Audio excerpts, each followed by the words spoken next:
और चलिए शुरुआत करते हैं इस वक्त की सबसे बड़ी खबर के साथ। लालू यादव के प्रधानमंत्री नरेंद्र मोदी पर दिए गए विवादित बयान को लेकर बखेड़ा खड़ा हो चुका है। बीजेपी ने लालू यादव के खिलाफ मोर्चा खोल दिया है। देखिए, बिहार की राजधानी पटना के गांधी मैदान में आरजेडी अध्यक्ष लालू प्रसाद यादव ने पीएम नरेंद्र मोदी के हिंदू होने पर सवाल उठाया था।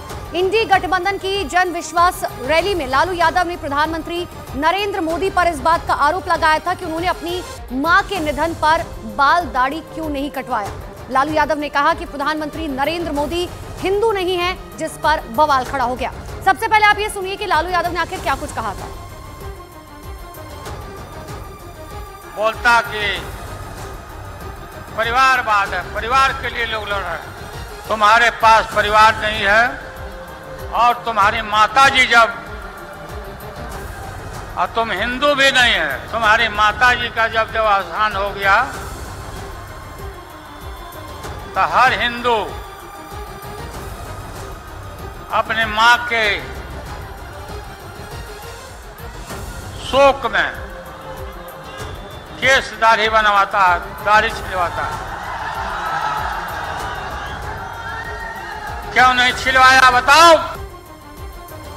तो लालू यादव के बयान पर भारतीय जनता पार्टी ने पलटवार किया। बिहार के डिप्टी सीएम विजय सिन्हा ने कहा, जिन लोगों ने बिहार को गाली बना दिया वो दुनिया में सनातन को बढ़ावा देने वाले प्रधानमंत्री पर बयानबाजी कर रहे हैं। अजय आलोक ने भी लालू यादव को राहुल गांधी को घेरा। साथ ही वहीं जेडीयू के नीरज कुमार ने कहा कि उम्र के इस पड़ाव में इस तरह की भाषा लालू प्रसाद यादव को शोभा नहीं देती। श्रीमान लालू प्रसाद यादव जैसे लोग जो राजनीतिक जोकर के रूप में काम करते हैं, बिहार को मजाक बना दिए, बिहार को गाली बना दिए, और ये व्यक्ति देश के प्रधानमंत्री को तुमताम कर रहा है। ये पॉलिटिकल भाषा हो सकता है क्या? ये व्यक्ति देश के प्रधानमंत्री जो सनातन का गौरव है, अपने देश में नहीं दूसरे देश में, अरब कंट्री में भी सनातन को गौरव बढ़ाए, उसके बारे में ये सर्टिफिकेट देंगे। लालू यादव जी को लगता बीमारी के साथ साथ आंख में मोतियाबिंद भी हो गया है, दिखाई कम देता है लगता। अरे मंच पे राहुल गांधी बैठे हुए थे, नहीं दिखे? पारसी पिता ईसाई माता के पुत्र हिंदू नहीं हैं। राहुल गांधी दिखे नहीं है, पीएम मोदी दिख गए, जिसने 18 वर्ष 19 वर्ष की उम्र में संन्यास ले लिया था, परिवार का त्याग कर दिया था, सारे रिश्तों का त्याग कर दिया था। इतनी भी समझ नहीं है कि जो संन्यास ले लेता है उसके साथ किसी का तरह का कोई बंधन नहीं होता। और हिंदू धर्म की जागृति जो नरेंद्र मोदी ने पूरे देश में किया है, वो आज तक किसी ने नहीं किया। उनकी भाषा माननीय लालू प्रसाद जी आपको शोभा नहीं देता है। जीवन के अंतिम चरण में आप इस ढंग की भाषा और व्यक्तिगत टिप्पणी आप जिस ढंग से कर रहे थे प्रधानमंत्री पर, राज्य के मुख्यमंत्री पर, यह निश्चित रूप से यह बताता है कि आपके पास भाषागत समृद्ध परंपरा नहीं है। इसी के चलते राजनीति के लंपटीकरण का जो आप पर आरोप लगता रहा है, उसका आज यथार्थ बोध हुआ।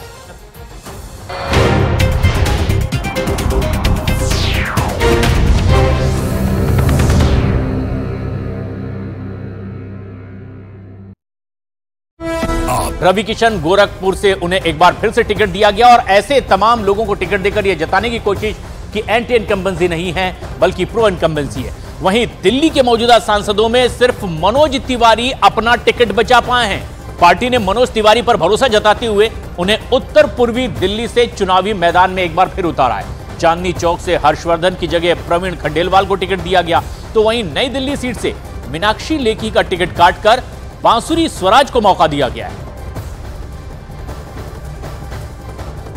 दिल्ली की 5 सीटों पर भारतीय जनता पार्टी ने किसी एक उम्मीदवार को तीसरी बार रिपीट किया है, तो वो है भोजपुरी के सुपरस्टार मनोज तिवारी। मनोज तिवारी इस वक्त हमारे साथ हैं और इस बार तो भोजपुरी की लॉटरी लग चुकी है। मुझे लगता है 4 भोजपुरी गायकों को बीजेपी ने उम्मीदवार बनाया है।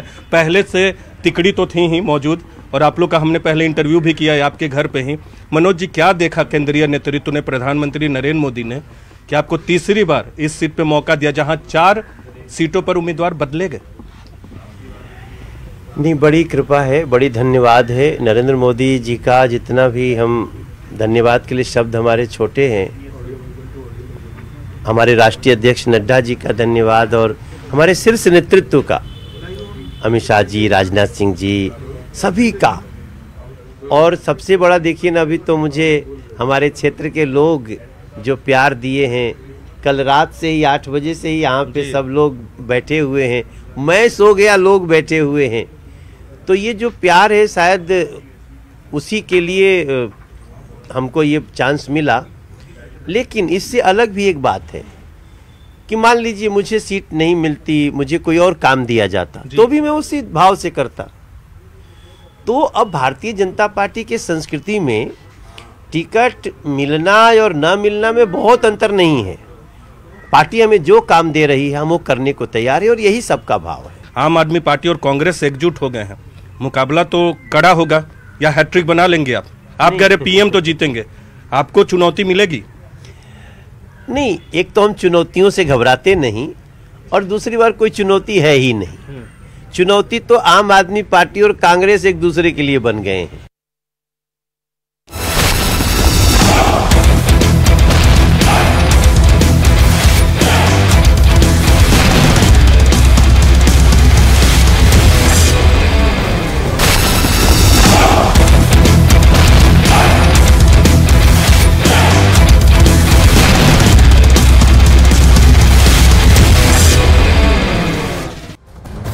नमस्कार, मैं हूं प्रशांत जुरहे। इस वक्त की एक बेहद अहम और बड़ी खबर आ रही है।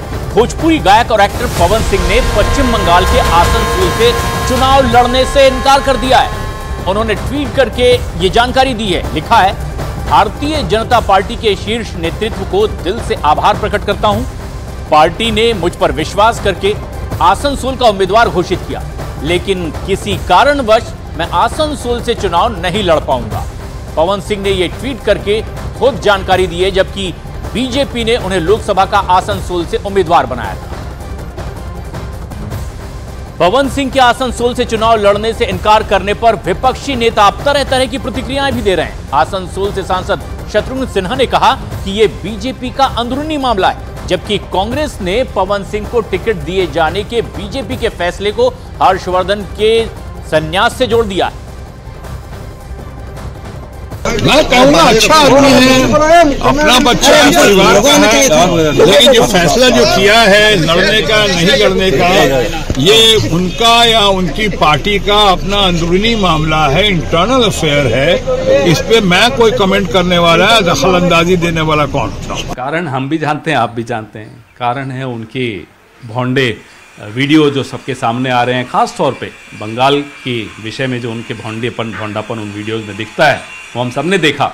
और भी कई उन पर आरोप हैं, वो हम सब जानते हैं। लेकिन मैं ये जानना चाहता हूँ, हम सब ये जानना चाहते हैं कि सुबह 3 बजे तक जाग के प्रधानमंत्री टिकटें बांटते हैं। क्या इस तरह की टिकटें बांटते हैं? सोच समझ के नहीं बांटते। पूरा देश का एक व्यक्ति प्रधानमंत्री, जिसके अंडर सारी एजेंसीज आती हैं, IB आती है, सब कुछ आता है, उसको ज्ञान नहीं था कि किस तरह के आदमी को टिकट दे रहे हैं। एक तरफ आप संदेश खाली के मुद्दा उठाते हो, दूसरी तरफ पवन सिंह जैसे व्यक्ति को आप टिकट देते हो। तो ये किसकी जवाबदेही तय होगी? प्रधानमंत्री खुद, आप लोग सब तारीफ कर रहे थे कि साहब देखो क्या एनर्जी लेवल है, 3 साढ़े 3 बजे तक सुबह टिकटें बांट रहे हैं। इस तरह की टिकटें बांटी।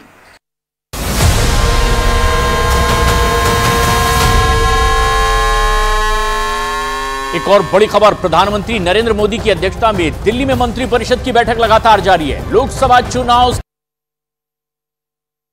महाकोश, कच्ची घानी सरसों तेल और रिफाइंड सोयाबीन ऑयल, चुनो सही। पटना में इंडी गठबंधन की रैली में लालू यादव ने पीएम मोदी पर दिया विवादित बयान। कहा, मोदी नहीं है हिंदू। बीजेपी ने किया लालू यादव पर पलटवार। जेडीयू ने कहा, इस उम्र में लालू को शोभा नहीं देती ऐसी भाषा। लोकसभा चुनाव से पहले मंत्रिपरिषद की बैठक में पीएम मोदी ने AI और डीप फेक वीडियो के दुरुपयोग से बचने की सलाह दी। पीएम ने मंत्रियों से कहा, जाइए और जीत कर आइए। जामनगर में अनंत अंबानी और राधिका मर्चेंट की प्री वेडिंग सेरेमनी में मुकेश और नीता अंबानी ने दी डांस परफॉर्मेंस। फिल्मी सितारों ने भी बांधा समा। महाकोश, कच्ची घानी सरसों तेल और रिफाइंड सोयाबीन ऑयल, चुनो सही।